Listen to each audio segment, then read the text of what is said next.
क्या एक इंसान खुद की बीमारी खुद ठीक कर सकता है? ये मेरा सवाल है आपसे। आप सोच रहे होंगे कि अगर ऐसा हो सकता तो फिर सारे अस्पताल ही बंद हो चुके होते। हमें किसी चिकित्सक के पास जाने की जरूरत ही क्या पड़ती? यही संदेह या कहें कि अविश्वास हमें बीमार करता रहता है और हम अपना इलाज खुद कर ही नहीं पाते। हमें खुद पर विश्वास ही नहीं होता कि हमारा मन, हमारा शरीर, हमारा दिमाग अपनी बीमारी खुद ठीक कर सकता है। कभी आपने किसी जंगली जानवर को देखा है? उसको अगर कभी कोई जख्म हो जाता है, वो बीमार हो जाता है, तो उसकी बीमारी अपने आप ठीक हो जाती है। हम सब के दिमाग में ऐसे रसायन बनते रहते हैं जिससे हमारा शरीर अपनी बीमारी को ठीक कर सकता है। इस कहानी के माध्यम से हम उन तरीकों को जानेंगे जिससे हम अपनी बीमारी अपने आप ठीक कर सकते हैं। अगर आप पूरे ध्यान से इन तरीकों को सीखते हैं, समझते हैं, ध्यान देते हैं, तो यकीन मानिए आपको किसी चिकित्सक या किसी अस्पताल में जाने की कोई ज़रूरत नहीं पड़ेगी, क्योंकि आपका शरीर अपनी बीमारी खुद ठीक करनी सीख जाएगा। तो इस कहानी को ध्यान से सुनना। एक बार दिखने में एक बहुत ही हष्ट-पुष्ट इंसान एक चिकित्सक के पास पहुंचा। वो चिकित्सक आसपास के क्षेत्रों में बहुत प्रसिद्ध था। उसने बहुत से लोगों की वो बीमारियां भी ठीक कर दी थीं जो दूसरा कोई नहीं कर पाया था। उनका इलाज करने का तरीका भी बड़ा ही अनूठा था। ना तो वो कोई दवा देते थे और ना ही कोई परहेज बताते थे। इसीलिए वो चिकित्सक आसपास के क्षेत्रों में बहुत प्रसिद्ध हो गया था। वो हष्ट-पुष्ट इंसान उस चिकित्सक के पास पहुंचा और बोला कि मैंने आपके बारे में बहुत सुना है, चारों ओर आपकी चर्चा चल रही है। सुना है कि आप बिना कोई दवा के बीमारी ठीक कर देते हैं। ये तो अद्भुत बात है, लेकिन ये किस प्रकार संभव है? बिना दवा के हम अपनी बीमारी कैसे ठीक कर सकते हैं? उस इंसान ने कहना शुरू किया कि दिखने में तो मैं बहुत हष्ट-पुष्ट लगता हूँ, बहुत मोटा लगता हूँ, लेकिन मेरा ये मोटापा मेरी बहुत सी बीमारियों का कारण बना हुआ है।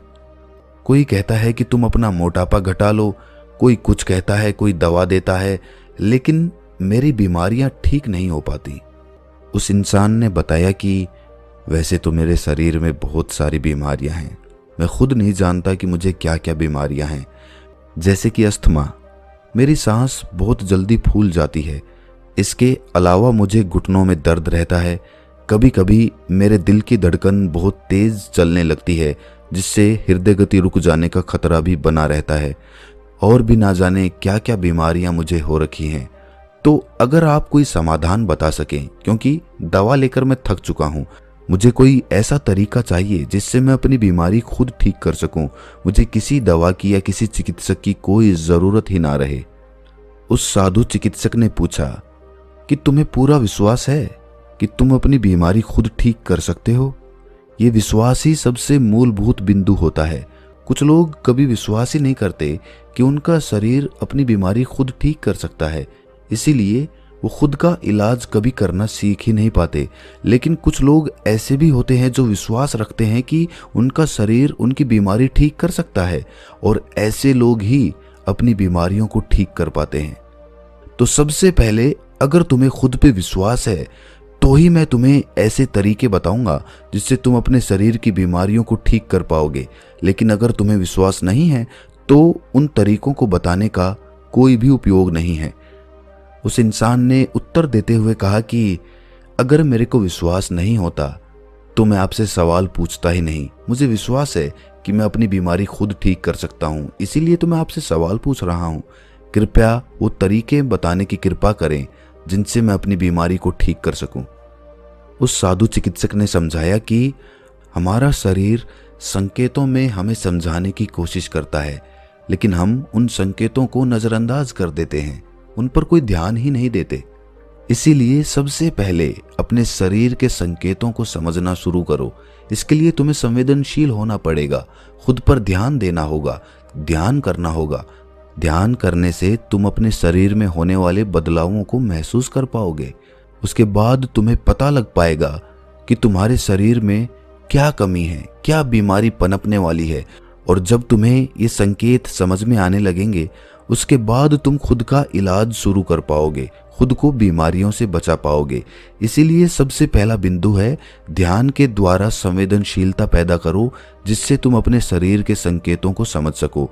उदाहरण के लिए, तुम्हारी सांस फूल रही है, लेकिन अब तक तुम ध्यान नहीं दे रहे थे, लेकिन किसी दिन तुम्हारा ध्यान गया कि तुम्हारी सांस जल्दी फूल जाती है और तुमने पाया कि तुम्हें अस्थमा हो रखा है। लेकिन अगर तुम अपने शरीर के संकेतों को पहले ही समझ लेते, अपनी सांस फूलने को तुम पहले ही देख पाते, तो तुम अस्थमा होने से पहले खुद का इलाज कर पाते। इसीलिए अपने शरीर और अपने दिमाग में एक संबंध स्थापित करो, जिस संबंध के जरिए तुम्हारा दिमाग ये समझ सके कि तुम्हारे शरीर को क्या तकलीफ है, उसको क्या बीमारी है। जब तुम्हारे दिमाग को तुम्हारे शरीर से ये संकेत मिलने लगे कि तुम्हें क्या बीमारी है, क्या तकलीफ है तुम्हारे शरीर को, उसके बाद हम अपना अगला कदम बढ़ाते हैं। अगला कदम होता है आत्मचित्रण करना, यानी कि सेल्फ विजुअलाइजेशन। आत्मचित्रण करने के लिए आप कोई भी शांत स्थान चुन लें। उसके बाद वहां पर जाकर आराम से समय निकाल के बैठ जाएं, अपनी आंखें बंद कर लें। उसके बाद अपने मन से खुद का वो चित्र देखने की कोशिश करें जिसमें आप पूर्ण रूप से स्वस्थ हैं। जो भी बीमारी आपको हो रखी थी वो पूरी तरह से ठीक हो चुकी है। 5 मिनट तक इसी एहसास को बरकरार रहने दें कि आप ठीक हो चुके हैं। ठीक होने के बाद आप कैसे दिखते हैं, आप अपना वो चित्र देखने की कोशिश कर रहे हैं। आत्मचित्रण करने के लिए आप किसी ऐसे संगीत का भी इस्तेमाल कर सकते हैं जो आपके आत्मचित्रण के ध्यान को और भी ज्यादा गहराइयों तक लेकर जाए। जितना स्पष्ट आपका आत्मचित्रण होगा, उतनी ही जल्दी आपका शरीर अपनी बीमारी ठीक करना शुरू कर देगा। जब भी हम आत्मचित्रण यानी कि सेल्फ विजुअलाइजेशन करते हैं, तब हमारा शरीर अपने आप का सबसे उत्तम स्वरूप देखता है। उस स्वरूप से हमारा दिमाग उसकी ओर आकर्षित होता है और हमारा मन और हमारा दिमाग उसी ओर काम करने लगते हैं, उसी शारीरिक अवस्था तक पहुंचने की कोशिश करने लगते हैं जिसे अभी हमने आत्मचित्रण में देखा था। क्योंकि समझने की बात ये होती है कि आत्मचित्रण करने से हमारा दिमाग उस रूप की ओर आकर्षित होता है जिसको हम आत्मचित्रण में देख रहे होते हैं। और जब हमारा दिमाग उस रूप की ओर आकर्षित होने लगता है, तो हमारा अवचेतन मन अनजाने में अपनी बीमारी ठीक करके उसी रूप को प्राप्त करने की कोशिश करता रहता है। ये सबसे शक्तिशाली उपाय है। इस उपाय का इस्तेमाल करके आप अपना मोटापा कम कर सकते हैं, अपनी खूबसूरती बढ़ा सकते हैं, अपनी बीमारियों को ठीक कर सकते हैं, बिना किसी चिकित्सक या किसी दवा की सहायता से। हमारे दिमाग और हमारे अवचेतन मन में ब्रह्मांड की सारी शक्तियां उपलब्ध होती हैं, लेकिन हम उन्हें खोल नहीं पाते, उनका इस्तेमाल करना सीख नहीं पाते, क्योंकि हमें उन प्रक्रियाओं का नहीं पता जिससे हम उन शक्तियों को जागृत कर सके। और ये आत्मचित्रण सबसे कारगर उपाय कहलाता है उन शक्तियों को जगाने का। बस ध्यान रहे, जहां भी आप ये प्रयोग कर रहे हैं वो जगह शांत हो, ताकि आप इस ध्यान की गहराई में जा पाएं। इस ध्यान की गहराई में जाने के लिए आप कोई शांत संगीत या कोई ध्वनि का भी इस्तेमाल कर सकते हैं। 21 दिन तक रोजाना इसे 15 मिनट करने के बाद आप अपने अंदर एक अभूतपूर्व बदलाव महसूस करेंगे। और आत्मचित्रण का इस्तेमाल सिर्फ अपनी बीमारी को ठीक करने के लिए नहीं किया जाता।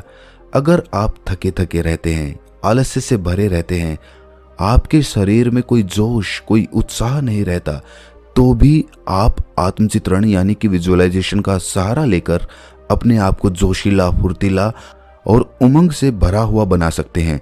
बस उसके लिए आपको अपना वो रूप देखना है जिसमें आप जोश और उत्साह से भरे हुए हैं। उसके बाद आपका आलस्य खुद ब खुद दूर होने लग जाएगा। तीसरा तरीका जो खुद को ठीक करने में हमारी सहायता करता है वो है खुद से प्यार।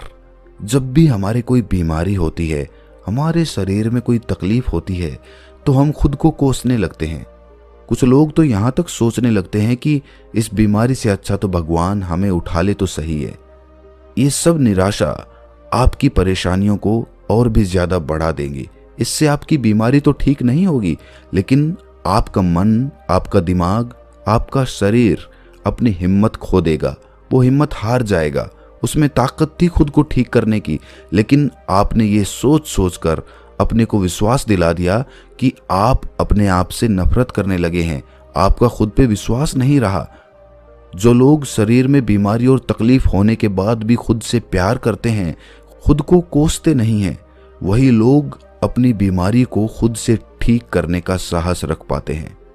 आप खुद सोच के देखो, जो लोग खुद से प्यार ही नहीं कर पाएंगे, खुद से प्यार करते ही नहीं हैं, वो खुद की बीमारी खुद ठीक करने का भार क्यों उठाना चाहेंगे? खुद की बीमारी तो वही ठीक करना चाहेगा ना जो खुद से प्यार करता होगा।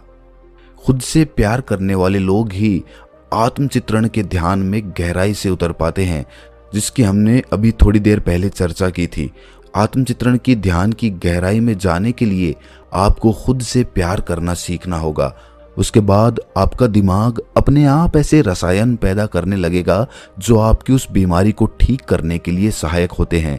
ये बात तो सच है कि हमारा दिमाग उन रसायनों को अपने शरीर के अंदर से पैदा करवाने की क्षमता रखता है, लेकिन हम ये ताकत जानते नहीं हैं, उस प्रक्रिया को समझते नहीं हैं, इसीलिए हमारी बीमारी ठीक नहीं हो पाती। ये सारे प्रयोग करते हुए खुद पे विश्वास, आत्मचित्रण, खुद से प्यार, ये सब करते हुए आपको अपनी दिनचर्या का बहुत ध्यान रखना है।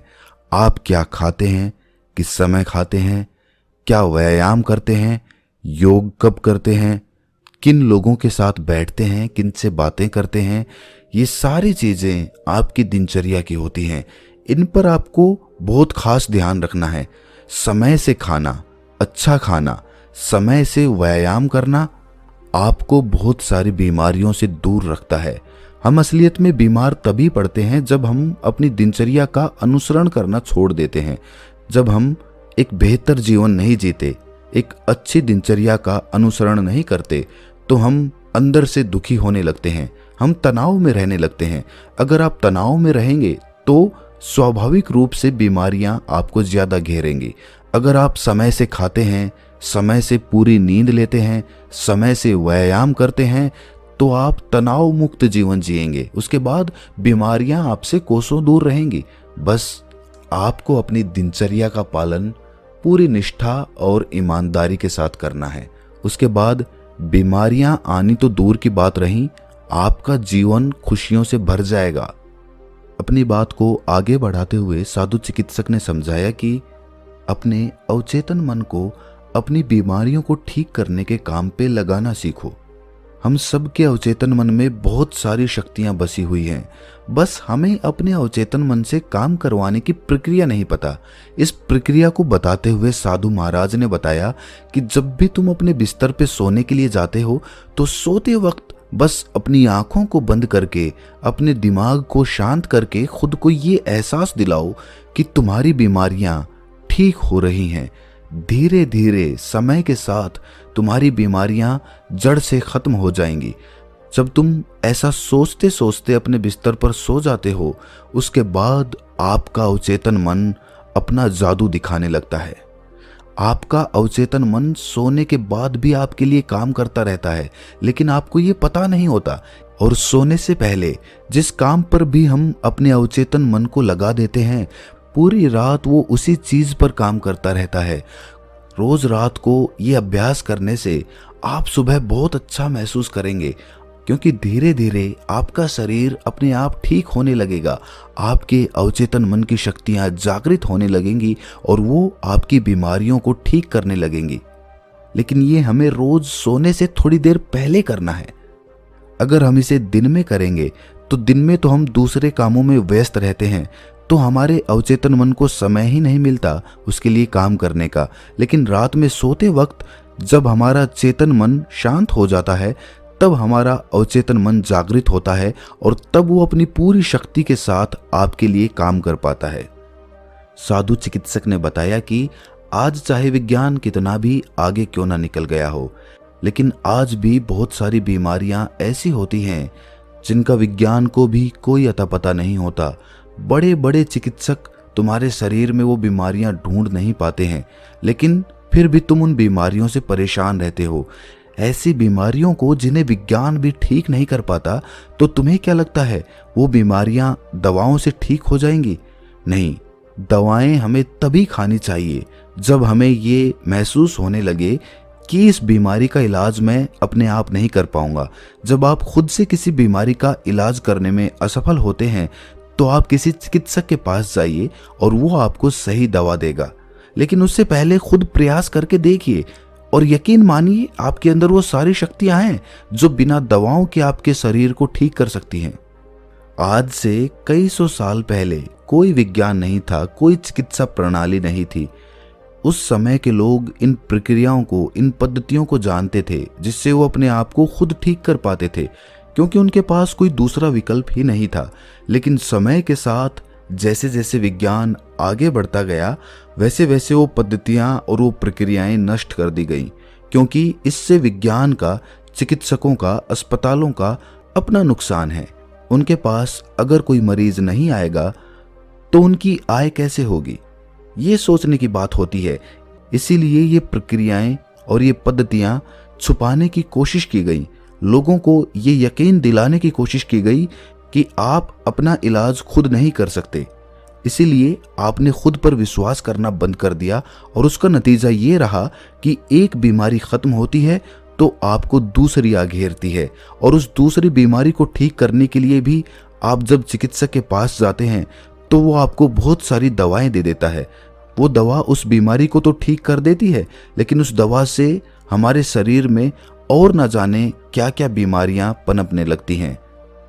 इस कहानी के माध्यम से उस साधु चिकित्सक ने उस इंसान को यह समझाने की कोशिश की कि तुम अपना इलाज खुद करने में सक्षम हो। इस बात पे विश्वास करो, इस पे यकीन करो, और जो प्रक्रियाएं मैंने तुम्हें बताई हैं अगर उनके अंतर्गत तुम काम करोगे तो ठीक 21 दिन के बाद मेरे से वापस आके मिलना।